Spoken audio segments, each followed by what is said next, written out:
Lockdown के बीच कोटा के हॉस्टलों में फंसे कोचिंग स्टूडेंट्स के घर वालों की ये तस्वीरें देखकर आपको जरूर कुछ सुकून मिलेगा, जो हम अभी आपको दिखाने वाले हैं। कोरोना बंदी के बीच कोटा के हॉस्टलों में बंद हजारों कोचिंग तलबा के लिए कोटा के हॉस्टल सरबराह एक मिसाल पेश कर रहे हैं।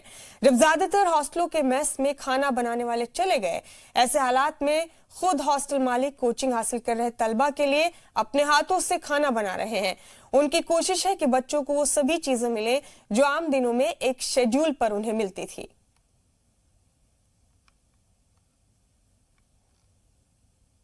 जो खाना बनाने वाले लोग हैं वो घर चले गए हैं, लेकिन एक अच्छी तस्वीर जो दिखाना बेहद ज़रूरी है वो नज़र आती है कोटा के हॉस्टलों में, क्योंकि अब इन बच्चों को खाना खिलाने का जो बीड़ा है वो उठाया है खुद हॉस्टलों के ऑनरों ने। आप देख सकते हैं कि ये गुप्ता दंपति है जो खुद यहाँ पर इन बच्चों के लिए खाना बना रहे हैं। जब से लॉकडाउन हुआ है उसके बाद जो तमाम मेस को चलाने वाले जो यहाँ पर लेबर लगी हुई थी, जो यहाँ पर खाना बनाने का काम किया करते थे, जब वो यहाँ से चले गए उसके बाद से लगातार जो गुप्ता दंपति है वो यहाँ पर स्टूडेंटों को अपने हाथ से खाना बना करके खाना खिलाने का काम कर रहे हैं।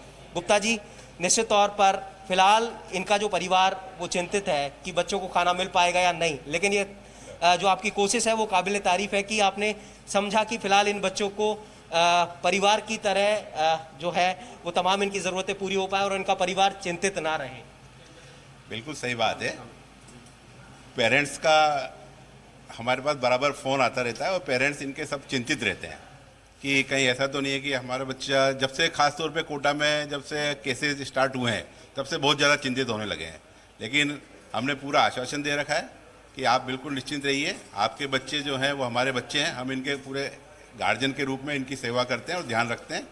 अभी खाने के बारे में पूछते रहते हैं क्या है क्या नहीं रहेगा, तो हमने उनको कह रखा है कि जो शेड्यूल पहले था, जिस प्रकार से ब्रेकफास्ट मिलता था, लंच मिलता था, हाई टी मिलती थी, डिनर मिलता था, दूध मिलता था, वो अभी भी चालू रहेगा। हॉस्टलों में आइसोलेट इन बच्चों को इस तरह से जो हॉस्टल के ऑनर है वो खुद अपनी भूमिका अदा करते हुए खाना तैयार करवा रहे हैं। मैं आपसे जानना चाहूँगा, कोई दिक्कत आ रही है? क्योंकि निश्चित तौर पर फिलहाल घर नहीं जा पा रहे हैं, परिवार चिंतित है, तो ऐसे में वो चिंतित इस बात को लेकर के होते होंगे कि खाना मिल रहा है या नहीं मिल रहा है। कोई दिक्कत नहीं है सर। जैसे अंकल ने मतलब कि जिस फैसिलिटी दे रहे हैं, जिस कंडीशंस के जिसके जैसे कंडीशन है उस हिसाब से तो काफ़ी अच्छा है। कल ने हर फैसिलिटी को पूरा अपने तरीके से पूरा प्रोवाइड करने की कोशिश। ये बताइए कि परिवार तो चिंतित होता ही होगा डेफिनेटली, क्या उनकी चिंता होती है मोटे तौर पर?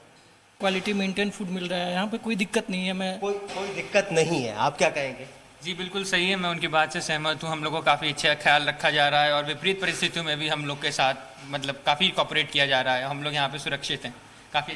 देखिए ये तमाम वो परिवार, वो तमाम परिजन जिनके बच्चे कोटा में पढ़ते हैं, कोचिंग करते हैं, कोटा में रहते हैं और फिलहाल लॉकडाउन के बीच हॉस्टलों में हैं, तो उन्हें ज़रा भी चिंता करने की ज़रूरत नहीं है, क्योंकि उन्हें इन तमाम चीज़ों को लेकर के विशेष जो ध्यान है वो फिलहाल कोटा के हर हॉस्टल में रखा जा रहा है। तो निश्चित तौर पर कोचिंग सिटी कोटा से ये सकारात्मक तस्वीर कही जा सकती है, काबिल तारीफ तस्वीर कही जा सकती है, जो निश्चित तौर पर जो ये रिपोर्ट देख रहे हैं उन तमाम परिजनों को सुकून देने वाली भी है। कैमरामैन शक्ति सिंह के साथ हिमांशु मित्तल, जी मीडिया, कोटा।